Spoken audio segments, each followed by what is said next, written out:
Hi friends, ఈరోజు తిరగబడరా స్వామి అనే movie చూసొచ్చాను. ఈ మూవీలో హీరో వచ్చి రాజ్ తరుణ్. మొన్నే రాజ్ తరుణ్‌ది ఒక సినిమా రిలీజ్ అయింది. ఇప్పుడు ఇంకో సినిమాతో వచ్చాడు.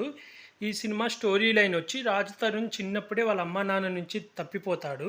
తప్పిపోయి అనాథగా ఒక అనాథ ఆశ్రమంలో పెరుగుతాడు. అయితే పెద్దయినాక తనలాగా ఎవరు తల్లిదండ్రుల నుంచి తప్పిపోయి అనాథగా బతకూడదని ఎవరికైతే పిల్లలు తప్పిపోయారో వాళ్ళని ఎతికి పట్టుకొని వాళ్ళ తల్లిదండ్రులకు అప్పగిస్తూ ఉంటాడు. దాన్ని జాబ్‌గా కింద తీసుకొని అలాగే ఎవరెవరు పిల్లలు తప్పిపోయారు అని దాన్ని ఒక ప్రొఫెషన్ కింద అంటే జాబ్ కింద తీసుకొని అదే జాబ్ చేస్తూ ఉంటాడు. అలాంటి టైంలో హీరోకి హీరోయిన్ పరిచయం అవుతుంది. అయితే తను కూడా అనాథ అని తెలుస్తుంది. ఇద్దరు ప్రేమించుకొని పెళ్లి చేసుకుంటారు. పెళ్లి చేసుకున్నాక కొన్ని రోజుల తర్వాత విలన్ ఒక ఫోటో తీసుకొని వచ్చి ఈ అమ్మాయి తప్పిపోయింది, తమరు మీరే ఎతికి తెచ్చియాలి అని చెప్పి హీరోకి ఇస్తారు. ఆ ఫోటో చూసి హీరో షాక్ అవుతాడు.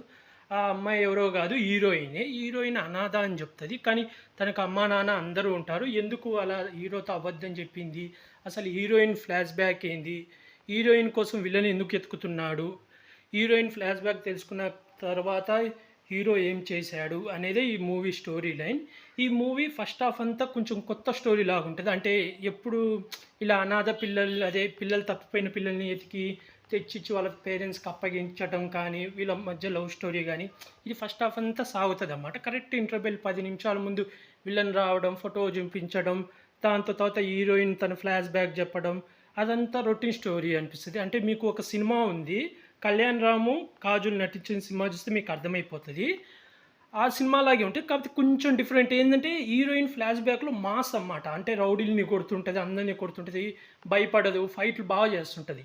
కానీ ఇక్కడ హీరో ఏంటంటే పిరికోడు, అమాయకుడు. అంటే పిరికోడు అంటే ఎవరికి గొడవలకి పోడు, ఎవరిని తన్నడు, మంచిగా అమాయకుడుగా ఉంటాడు. తన పని తను చేసుకుంటూ పోతుంటాడు అన్నమాట. తర్వాత మనకు ఇంకా సెకండ్ హాఫ్ ఫ్లాష్ బ్యాక్ అయిపోగానే ఈ హీరోయిన్ ఇద్దరు వాళ్ళ ఊరు వెళ్తాడు. హీరో ఎమ్మడే ధైర్యం వచ్చేసి విలన్ని కొట్టేస్తుంటాడు. హీరోయిన్ ఏమో పిరికి అమ్మాయిలాగా భయపడి విలన్ నుంచి పారిపోతుంటుంది. అంటే చేంజ్ అవుతారన్నమాట. ఇప్పుడు ఫ్లాష్ బ్యాక్లో ఏమో హీరోయిన్ని స్ట్రాంగ్గా చూపించి ఫ్లాష్ బ్యాక్ అయిపోగానే హీరో ఫైట్లు చేస్తుంటే హీరోయిన్ సైలెంట్గా ఉంటుంది. ఇద్దరు రౌడీలు ఎమ్మడిస్తుంటే పారిపోయి దాక్కుంటుంటుంది, భయపడుతూ ఉంటుంది విలన్కి. ఫ్లాష్ బ్యాక్లో మాత్రం స్ట్రాంగ్గా ధైర్యంగా చూపించాడు. అంటే కొంచెం ఎడిటింగ్లో పోయినట్టుంది, లేదా సరిగ్గా రాసుకోలేదు. హీరోయిన్ని స్ట్రాంగ్గానే చూపించుంటే బాగుండేది. ఇద్దరు కలిసి ఫైట్లు చేసేటట్టు అలా పెట్టుంటే బాగుండేది. ఫ్లాష్ బ్యాక్లో మాత్రం ఫైట్లు చేసేటట్టు పెట్టాడు. అక్కడ నాకు బాగా నచ్చింది హీరోయిన్ ఫైట్లు చేసేది. అయితే ఫ్లాష్ బ్యాక్ ఎప్పుడైపోయి రాజ్ తరుణ్ ఫైట్లు చేస్తుంటాడు, హీరోయిన్ మాత్రం సైలెంట్గా ఉంటుంది, ఏం చేయకుండా. అది నాకు అంతగా నచ్చలేదు. ప్లస్ రాజ్ తరుణ్ పర్ఫార్మెన్స్ అయితే చాలా బాగుంది. అలాగే హీరోయిన్గా నటించిన అమ్మాయి కూడా చాలా బాగా యాక్ట్ చేసింది. విలన్గా దండుపాలెం, మనకు ఏక్ నిరంజన్లో ప్రభాస్ని చిన్నప్పుడే ఎత్తుకుపోతుల్లా ఒక పర్సన్, అతనే ఇందులో మెయిన్ విలను. అతని యాక్టింగ్ బాగుంది కానీ డబ్బింగ్ ఎవరు చెప్పారో కానీ డబ్బింగ్ మాత్రం సూట్ అవ్వలే. ఎందుకంటే అతని వాయిస్ మనం ఆ సినిమాలో ఒకలాగా ఉంటుంది, ఈ సినిమాలో అసలు తేడా అయితే చాలా ఉంది. డబ్బింగ్ అయితే సూట్ అవ్వలేదు. అలాగే ఎడిటింగ్ కూడా కొంచెం సరిగ్గా లేదు. అలాగే పాటలు అంత బాలేవు. Background music okay okay. Raj Tarun acting అయితే బాగుంది కానీ కొంచెం స్టోరీస్ కొంచెం మంచిగా ఎంచుకుంటే చాలా బాగుంటుంది. ఎందుకంటే అన్ని రొటీన్ స్టోరీలే వస్తున్నాయి. ఇది కూడా ఆల్రెడీ చూసిన స్టోరీ. కొంచెం డిఫరెంట్ ఏందిరా అంటే హీరోయిన్ కూడా ఫైట్లు చేస్తుంది. ఓన్లీ ఫ్లాష్ బ్యాక్లోనే, తన ఫ్లాష్ బ్యాక్లో. తర్వాత ఫ్లాష్ బ్యాక్ అయిపోయినాక హీరో ఫైట్లు చేసేటప్పుడు హీరోయిన్ ఏం చేయదు, సైలెంట్గా ఉంటుంది, విలన్కి భయపడుతూ ఉంటుంది. అలాగే సెకండ్ హాఫ్ కొంచెం లెంత్ ఎక్కువ అవుతుంది. ఎందుకంటే హీరోయిన్ ఫ్లాష్ బ్యాక్ చూపించడం, తర్వాత హీరో వచ్చి మాట్లాడడం, తన జోలికి రావద్దని చెప్పడం. ఇప్పుడు తన జోలికి రావద్దన్నప్పుడు హీరోయిన్ ఫస్ట్ కొట్టి తనని చంపబోతుంటే మళ్ళీ హీరో లేసి అందరినీ కొడతాడు.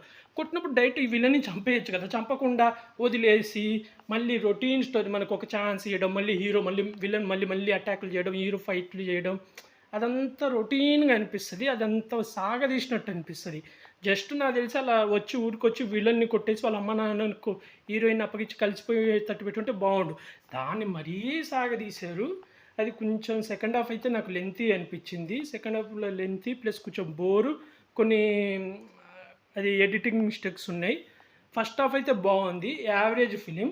నాకైతే ఓకే అనిపించింది. మీరు ఎవరైనా చూడకపోతే చూసేయండి ఫ్రెండ్స్. అలాగే ఇలాంటి మూవీ అప్డేట్స్ ఏమన్నా మూవీ రివ్యూస్ కావాలంటే నా యూట్యూబ్ ఛానల్ని సబ్స్క్రైబ్ చేసుకోండి friends. Like, share, comment, subscribe friends. Bye.